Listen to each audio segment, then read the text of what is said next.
बंगाल के संदेश खाली में इस वक्त बवाल मचा हुआ है, लेकिन आपको यह समझने की जरूरत है कि आखिर ये बवाल जो है इसकी शुरुआत कहां से हुई थी।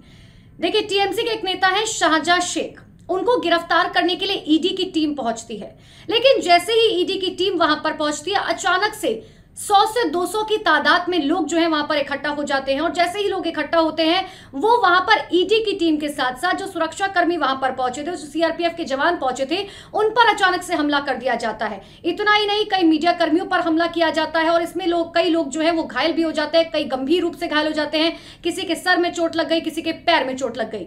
बस फिर क्या था, इस पूरे मामले की शुरुआत यहां से हुई।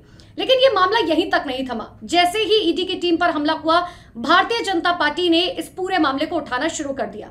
अब जैसे ये पूरा मामला सामने आया, अब आप ये सोच रहे होंगे कि ये मामला जो है महिलाओं से भी कहीं ना कहीं जुड़ा हुआ है, तो मैं आपको ये बताती हूँ। दरअसल शाहजहां शेख का जब ये पूरा मामला सामने, क्योंकि उसके बाद से शाहजहां शेख को ढूंढने के लिए लगातार पुलिस तलाश कर रखी है, ईडी की टीम ढूंढ रही है, लेकिन अभी तक शाहजहां शेख के बारे में कोई भी जानकारी नहीं है कि आखिर वो कहां पर है। लेकिन इन सब के बीच में कुछ ऐसी महिलाएं सामने आई जिन्होंने शाहजहां शेख और उनके साथ रह रहे लोगों पर इस बात का आरोप लगाया कि वो शाहजहां शेख जो है वो अपने दफ्तर में आधी रात को महिलाओं को बुलाकर उनके साथ यौन शोषण किया करता था, उनके साथ बदतमीजी किया करता था, गंदी हरकतें किया करता था।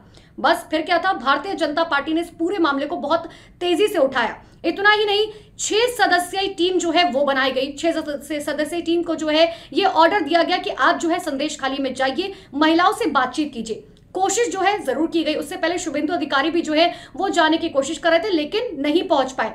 सबसे पहले शुभेंदु अधिकारी गए, लेकिन नहीं पहुंच पाए। उसके बाद 6 सदस्यीय टीम जो है वो भी वहां जाने की कोशिश करने लगी, लेकिन पुलिस ने रोक दिया। बस फिर क्या था, ये बवाल वहां से शुरू हो गया। उसके बाद सुकांतु मजूमदार जो है उन्होंने भी जाने की कोशिश की, लेकिन जैसे ही वो मजूमदार वहां पर पहुंचे, पुलिस ने उन्हें इस तरीके से रोका, धक्का मुक्की हुई, वो जमीन पर गिर गए, उन्हें चोट भी आई। जिसके बाद अब ये पूरा मामला जो है वो प्रिविलेज कमेटी के पास चला गया। दरअसल एक शिकायत जो है सुकांतु मजूमदार की तरफ से की गई, जिसमें उन्होंने कहा कि देखिए, जो मेरे साथ किया गया वो सरासर गलत है। मैं एक नेता होने के नाते वहां पर महिलाओं से बातचीत करना चाहता था। मैं जानना चाहता था कि आखिर किस तरीके की अव्यवस्था है और आखिर क्यों ममता सरकार की तरफ से लॉ एंड ऑर्डर को लेकर जो है कोई बयान नहीं दिया जा रहा या वो मेंटेन नहीं कर पा रखी है। वो महिलाओं से बात करने जा रहे थे। जैसे ही प्रिविलेज कमेटी के पास ये पूरा मामला पहुंचा, प्रिविलेज कमेटी ने इस पूरे मामले को संज्ञान में लिया। उन्होंने साफ तौर पर कहा कि हाँ, बिल्कुल जो है ये मामला सुनने लायक है और इस पर कार्रवाई की जाएगी। देखिए, मैं आपको बता दूं प्रिविलेज कमेटी क्या होती है। देखिए, लोकसभा की तरफ से लोकसभा स्पीकर जो होते हैं वो 12 लोगों को अपॉइंट करते हैं। जो प्रिविलेज कमेटी होती है जो ये डिसाइड करती है कि किसी भी सांसद या विधायक का जो है जो भी उनके ह्यूमन राइट्स हैं उनका किसी भी तरीके से अवहेलना नहीं होनी चाहिए। उनके ह्यूमन राइट्स के बारे में जो है पूरी जानकारी होनी चाहिए, क्योंकि उनको भी हक है कि अगर वो विपक्ष में जरूर बैठे हैं, लेकिन वो पूरे मामले पर जो है कुछ भी कह सकते हैं, कहीं भी जा सकते हैं, कुछ भी कर सकते हैं। और इसीलिए प्रिविलेज कमेटी ने जो है इस पूरे मामले पर संज्ञान लिया। प्रिविलेज कमेटी ने डीजीपी को तलब किया। अब इस पूरे मामले में डीजीपी को जब तलब किया गया तो जाहिर सी बात है डीजीपी को जवाब देना पड़ेगा। लेकिन भारतीय जनता पार्टी लगातार ममता सरकार पर जो है हमलावर थी। हालांकि ममता बनर्जी की बात करें तो ममता बनर्जी जो है वो सीधे तौर पर कुछ नहीं कहते हुए नजर है। एक मंच पर उन्होंने जरूर ये बात कही कि देखिए, जो भी लोगों की जमीन ली गई, क्योंकि ये भी मामला सामने आया था कि शाहजहां शेख ने जो है कई लोगों की जमीन हड़पी और वहां पर जो है अवैध निर्माण किया जा रहा है। तो यही ममता सरकार की तरफ से कहा गया, ममता बनर्जी की तरफ से एक मंच पे कहा गया कि देखिए, जिन लोगों की जमीन ली गई उनकी जमीन वापस कर दी जाएगी। लेकिन फिर भी उन्होंने शाहजहां शेख का नाम नहीं लिया। अब ये पूरा मामला सुप्रीम कोर्ट तक जा पहुंचा।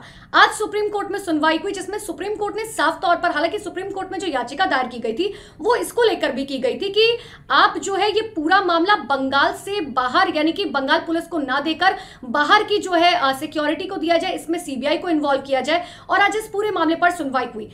प्रिविलेज कमेटी को लेकर सुप्रीम कोर्ट ने सीधे तौर पर जो है रोक लगा दी है। उन्होंने ये कहा है कि देखिए, प्रिविलेज कमेटी जो है अभी इस पूरे मामले पर कुछ नहीं करेगी। इतना ही नहीं, बंगाल सरकार को रिपोर्ट जो है देने के लिए कहा गया सुप्रीम कोर्ट की तरफ से, और ये बताना होगा बंगाल सरकार को कि आखिर अब जो है वो क्या कुछ हुआ है। तो ये पूरा मामला है कि आखिर संदेश खाली का ये पूरा मामला कहां से शुरू हुआ था। हालांकि नेशनल वुमेन कमीशन की जो अध्यक्ष है रेखा शर्मा, आज वो भी संदेश खाली पहुंचे। उन्होंने कहा कि ये सिर्फ संदेश खाली का मामला नहीं है, पूरे पश्चिम बंगाल की स्थिति जो है वो कुछ इसी तरीके की है।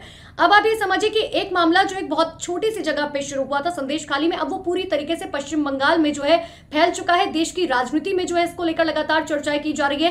कहा यह भी जा रहा है सूत्रों के हवाले से कि 7 मार्च को जो है पीएम मोदी पश्चिम बंगाल का दौरा कर सकता है। हालांकि इसको लेकर अभी तक ऑफिशियल स्टेटमेंट कोई सामने नहीं आया है।